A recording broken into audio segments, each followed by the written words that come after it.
Bien, rebonjour. Donc, comme vient de me le rappeler Leslie, apparemment j'avais rajouté le fouit dans l'analyse et la traduction du dernier vers à scander, donc aujourd'hui, donc le 28 avril. Donc, on va voir un petit peu en retirant le fouit si on arrive à scander le dernier vers, puisque comme vous l'avez vu dans la vidéo, je n'étais pas parvenu à le faire forcément. J'avais oublié ce fameux fouit. Donc, on est dans un pentamètre. Donc, le pentamètre, vous vous souvenez, la dernière syllabe est toujours isolée. Donc, je peux mettre déjà une césure ici. Alors, c'est une syllabe c'est une terminaison de nominatif, donc c'est probablement bref. Enfin, que ce soit bref ou pas, ça n'a pas énormément d'importance. On sait que dans un pentamètre, les deux avant-derniers, donc l'avant-dernier et l'antépénultième mètre pied sont toujours des dactyles, donc long, suite, bref, bref. On va vérifier. Effectivement, le A de Arva est long puisqu'il est suivi par deux consonnes, ce qui nous indiquerait que va et là serait bref. Et donc on a bien un dactyle, c'est correct. Donc je peux mettre une césure juste devant Arva. Voilà. On continue. Alors, normalement, l'antépénultième pied est aussi un dactyle, donc une longue suite de brèves, on va vérifier. Oui, c'est possible, hein, ça peut fonctionner. Donc, phi long, voilà, long, pardon. Ni bous, ce serait bref.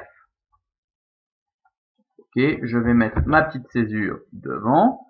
On sait que devant l'antépénultième pied, on a le fameux pied coupé en deux, donc c'est-à-dire celui dont vous avez la fin à la fin du vers. Donc Kertis, la pis, ok. Bon, donc le is, normalement, comme c'est une syllabe de début de pied, bah, dans pis, c'est long.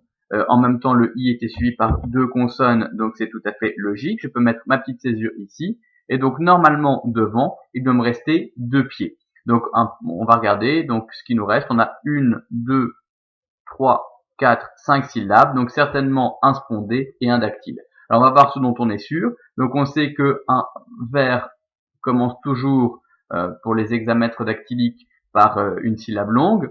Donc du coup, je peux mettre le QI en long. Je peux mettre le KER en long aussi puisque le E est suivi par deux R. Comme le KER est long, eh bien d'office, ça veut dire qu'on a affaire à un spondé puisque le pied se termine par une syllabe longue. Donc le RET est long, en même temps le E était suivi par deux consonnes, donc c'était logique. Du coup, je peux mettre une césure ici. Voilà, en bleu. Et il me reste un dactyle. On va vérifier. On a bien premier pied, deuxième pied, troisième pied coupé en deux avec l'autre partie à la fin, quatrième pied et cinquième pied. Donc voilà, c'est très très bien. Donc merci Leslie de m'avoir indiqué cela. Il y avait aussi quelques corrections à faire avec les indications de Perrine concernant les textes précédents, on verra ça quand on sera en classe tous ensemble, parce que c'est un petit peu plus long. Et alors, je vous demande aussi déjà de regarder peut-être dans le dernier vers du texte.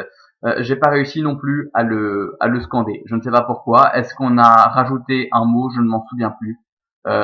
Donc regardez un petit peu si j'ai pas oublié quelque chose ou si on a rajouté quelque chose, je n'en sais rien. Enfin voilà. Merci. Au revoir.